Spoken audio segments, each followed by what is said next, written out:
1 FM. Drink Pepsi Black for max taste, no sugar. Pepsi Black time, 18 hours or 6 p.m.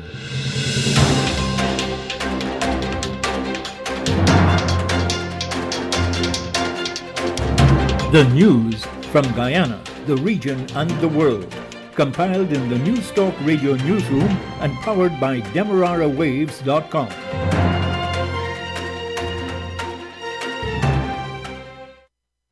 What's the news at this time? I'm Dennis Chabrol. Good evening. The news comes to you with the compliments of Kentucky Fried Chicken, KFC. First, the highlights.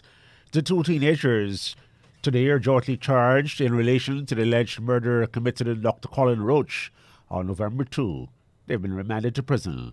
Health Minister Dr. Frank Anthony says Region 3 has the highest number of COVID infections cases, and the mining town of Linden is a growing concern.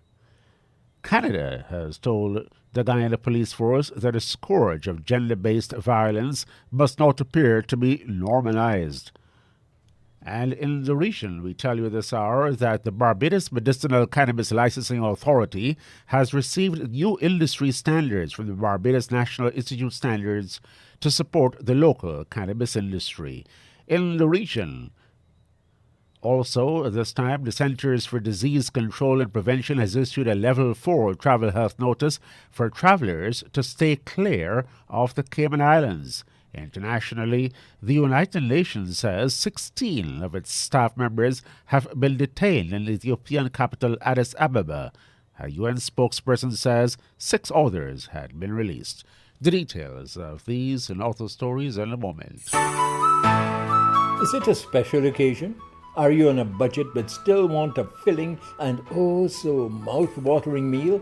Look no further. KFC is here for you with their affordable and finger-licking good meals. Treat your family or friends like royalty without hurting your pockets. KFC is here for you at 9 locations and 6 drive-thrus, including the Amazonia Mall at Providence, to make that occasion really special. KFC. It's finger-licking good. And now the news in detail. 2 persons have been jointly charged in relation to the alleged murder committed in Dr. Colin Roach on November 2. They have been remanded to prison. Police say the duo, 18-year-old Lenrick Bias and the 19-year-old Hilton Oliver Jr. Franklin, were charged jointly for the offense of murder in the course of furtherance of a robbery. The accused, Bias and Franklin, appeared at the Georgetown Magistrates Court before Chief Magistrate Anne McLennan, where the indictable charge was read to both of them. They were not required to plead and were both remanded to prison until November 30 for a report. The 2 murder accused were both arrested by the police on November 5. Lenrick Bias is an unemployed 18-year-old man of Lot 282 Goodland Tent Village, West Bank, Demerara, and Hilton Franklin is a 19-year-old taxi driver of Lot 27 Best Village, West Coast, Demerara. 7 staff members of the Georgetown City Council's Treasurer's Department have been fired for alleged gross misconduct. The Local Government Commission says the decision was made unanimously to summarily dismiss the workers. According to the Commission, the decision was taken on October 26. Those dismissed are 3 clerks, 2 cashiers, and 2 tax collection officers who are also supervisors. The Local Government Commission says it decided to dismiss the workers because they allegedly participated in fraud. The Commission also decided to revert the acting City Treasurer, Mr. John Douglas, to a substantive position of accounting manager and appointed Ms. Edwana Miller to perform the duties of City Treasurer.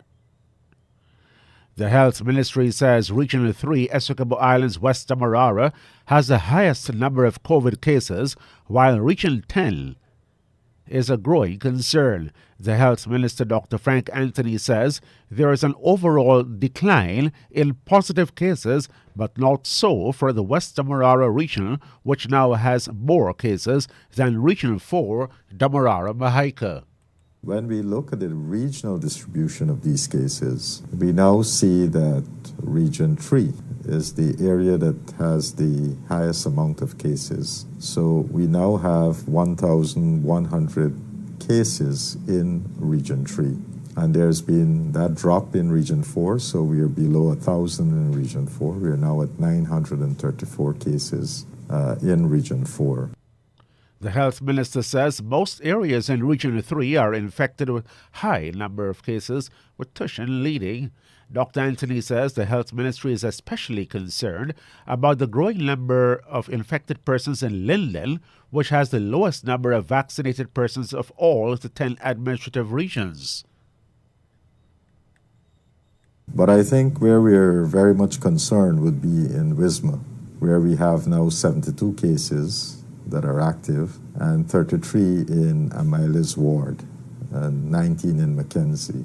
But why we have to be very concerned here is because most of the population in Linden and in Region 10 as a whole, the vaccination uptake there has been quite low. So if you have cases, those cases can easily spread to others, and therefore you would see more people getting infected. Minister Anthony urges that persons do not become complacent but continue to observe the COVID protocols and get vaccinated to further reduce the numbers. In the COVID news continuing this hour, a 102-year-old female from Region 4, Damarara, Mahaica, is among 6 persons who have succumbed to COVID in the last 34 hours. The death toll is now 951. The health ministry says 48 new cases of the virus were also recorded during the same period. There are 17 persons severely sick in the COVID ICU and 47 others hospitalized. The ministry says the number of persons told to isolate themselves at home has decreased to 2,284. The ministry says 253,938 adults are fully vaccinated and 387,505 are partially vaccinated. For children ages 12 to 17 years old, 19,028 are fully vaccinated and 27,954 are partially vaccinated. A Hyatt-branded hotel is to be built in Guyana at Providence and East Bank of Demerara. A statement by the proprietor says the $32 million edifice will be a 4-star hotel with 125 rooms targeting the middle and upper-class clientele. Amenities include different guest rooms options, disability outfitted rooms, restaurant and bar, meeting rooms, social lounge, fitness center, pools, internet and communication links, room service, guest laundry, spacious and parking spaces. The project is owned and developed by SIR Investments Guyana Inc., a subsidiary of Universal Investments Limited, a company registered in Trinidad and Tobago. The Hyatt-branded hotel is expected to complete construction and open for business in 36 months from the start of construction. During the construction phase, some 300 persons are to be employed and 80 permanent jobs and several part-time jobs will be available upon opening. The solder turning will be done tomorrow at the Providence location. In the region, the Barbados Medicinal Cannabis Licensing Authority, BMCLA, has received new industry standards from the Barbados National Standards Institution, BNSI. This will support the local cannabis industry with the aim of ensuring that the medicinal cannabis industry is needed to be held to the highest ethical standards. According to Barbados Today, the strategic partnership between BNSI's standards, test methods, certification, technical regulation support and training, and the BMCLA's regulatory oversight of the cannabis industry allows both entities to establish optimal qualities for medicinal cannabis products. The first deliverable was the testing parameters for raw cannabis material, which was developed by the BNSI in collaboration with the BMCLA and technical experts.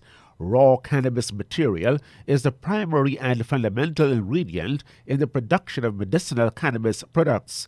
The order deliverable from the BNSI to the BMCLA was a standard for packaging and labeling of medicinal cannabis products. In the official handover, BMCLA's Chief Executive Officer Dr. Chantal Munro-Knight said the BMCLA has worked with BNSI to develop testing parameters as well as standards for packaging and labeling. He says the standards represent an important plank in an effort to ensure high-quality standards in their industry, building out a culture that fosters consumer trust and confidence that products produced locally and abroad are safe and efficacious. Leon Riley is now a free man after the Eastern Caribbean Court of Appeal overruled his rape conviction yesterday. Observer Antigua News reports that in 2019, High Court Judge Keith Taub sentenced the man to 15 years behind bars after a jury found him guilty of rape and serious indecency. The incident reportedly occurred in April 2012 in the vicinity of Pensioners Beach, where he allegedly took a 15-year-old girl and forced himself on her. On Monday, the appellate court scrapped the conviction and sentence on the grounds that the prosecution relied heavily on testimonies of witnesses which the victim reportedly told of the offense at the first opportunity. The common law rule of recent complaint, Section 28 of the Sexual Offences Act of 1995, abolished the common law rules relating to evidence of recent complaints in sexual offense cases. As a result, the Court of Appeal ordered a retrial. Riley was represented by Lawrence Daniels and Wendell Robinson. The United States Centers for Disease Control and Prevention, CDC, has issued a Level 4 travel health notice for the Cayman Islands. The CDC says that a Level 4 notice was due to COVID-19, indicating a very high level of COVID-19 in the Cayman Islands.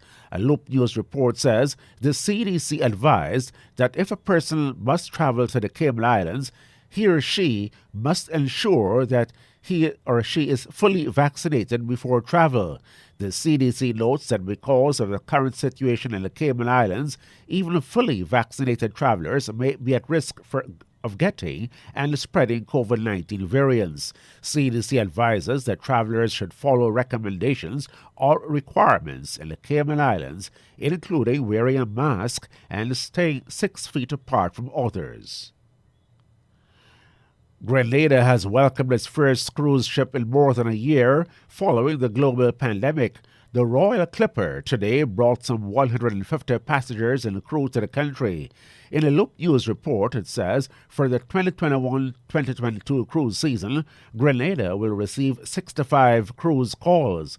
All passengers 14 years and over are required to be fully vaccinated against coronavirus and adhere to safety protocols that include frequent hand sanitization and the wearing of a mask in public areas. Bubble tours to Grenada's top destinations will also be provided to the visitors. Petra Roach, the Chief Executive Officer of the Grenada Tourism Authority, says it was no easy task to welcome tourists again, but Grenada subscribes to the mantra that there are no shortcuts and have therefore worked closely and responsibly with the Chief Medical Officer to the development and implementation of a framework of protocols for the safe resumption of cruises. The CEO says Grenada is committed to remaining diligent in ensuring that these protocols are adhered to. And now for the international news, we go to the BBC World Service. BBC News with Sue Montgomery. The United Nations says 16 of its staff members have been detained in the Ethiopian capital Addis Ababa. It's not yet clear why the staff were picked up, but human rights groups have raised the alarm recently about the increasing number of arrests of ethnic Tigrayans. And Soy has more. We've been speaking to various human rights groups, including Amnesty International, and they expressed a lot of concern about what they believe to be ethnically targeted arrests that are arbitrary, being carried out, especially in the capital. And some of these people are being held at schools, at military facilities. We spoke to the police commander, Fasika Fanta, who said that those who are being arrested because of their links to groups that have been proscribed by government, and that includes supports the Tigray People's Liberation Front, which has been involved in this conflict since last year. The Belarusian President Alexander Lukashenko has denied that his government is seeking an armed confrontation with its neighbours in a dispute about migrants. Mr. Lukashenko warned that Russia was prepared to intervene if the situation continued to deteriorate. If, God forbid, we make any mistake, if we take a wrong step, then it will instantly drag Russia into this maelstrom, and it's the largest nuclear-armed power. I am not a madman. I understand very well what this could lead to. So there is no heroism here. Grab an assault rifle and march to the Polish border, a place, by the way, where I used to serve as a border guard. No, surely not. We know our place. But we will not kneel down. Belarus has been accused of trying to destabilise the European Union by encouraging thousands of people from the Middle East, Africa and Asia to force their way across borders. Research on the seabed of the Atlantic Ocean suggests climate change is undermining the sea's capacity to absorb carbon emissions. The iAtlantic project found that as global temperatures climb, less carbon can be stored in the sea.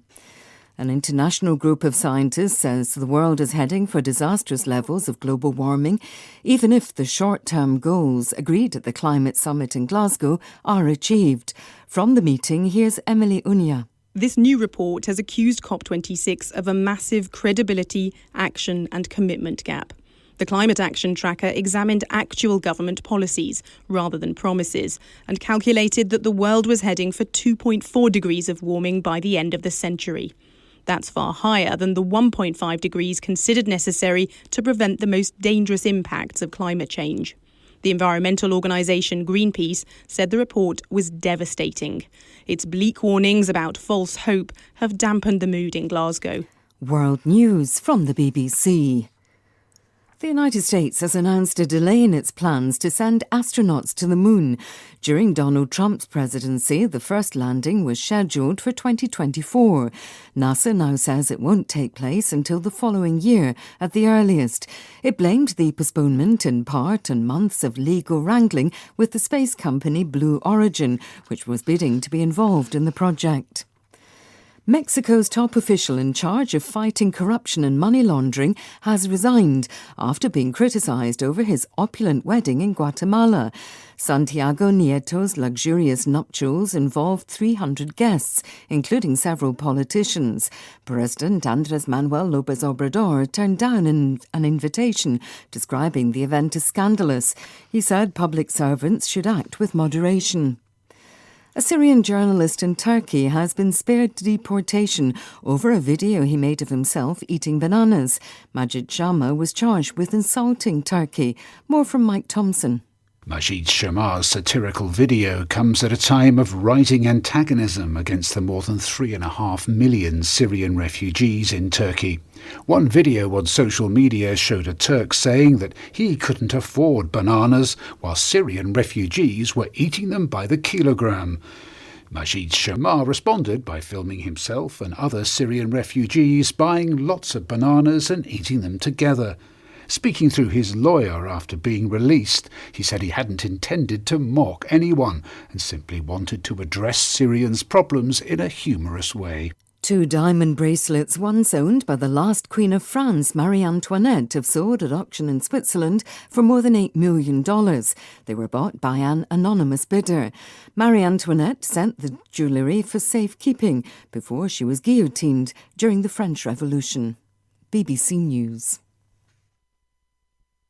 That's the news to the moment. Hate to stand in lines? Don't worry. KFC has got you covered with their drive-thrus, which are open from 9:30 a.m. to 9:30 p.m. at Movietown, Blissingen Road, Mandela Avenue, Breedenhoop, Parika, and now the Amazonia Mall. That's right, you can drive through at 6 of their 9 locations. Remember their current opening hours, 9:30 a.m. to 9:30 p.m. Go on down and let your taste buds savor the spices today. KFC. It's finger licking good. And now for a recap of the highlights. 2 teenagers were today jointly charged and arraigned for the murder of Dr. Colin Roach on November 2. Health Minister Dr. Frank Anthony says Region 3 has the highest number of COVID infection cases, and the mining town of Linden is of growing concern. A 102-year-old woman from Region 4, Damarara Mahaika, is among 6 persons who have succumbed to COVID in the last 34 hours. Regionally, the Barbados Medicinal Cannabis Licensing Authority has received new industry standards from the Barbados National Standards Institution to support the local cannabis industry. The Centers for Disease Control and Prevention has issued a Level 4 travel health notice for travelers to stay clear of the Cayman Islands. Internationally, the United Nations says 16 of its staff members have been detained in the Ethiopian capital Addis Ababa. A UN spokesperson said 6 others had been released. The news came to you with the compliments of Kentucky Fried Chicken, KFC.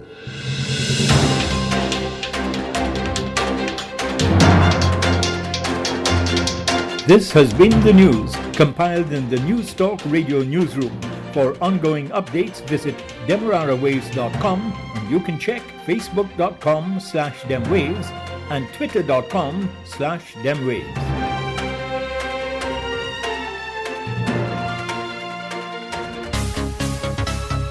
I'm Jessica Daw, and this is News Talk Radio Guyana 103.1 FM. Accurate information blended with great music.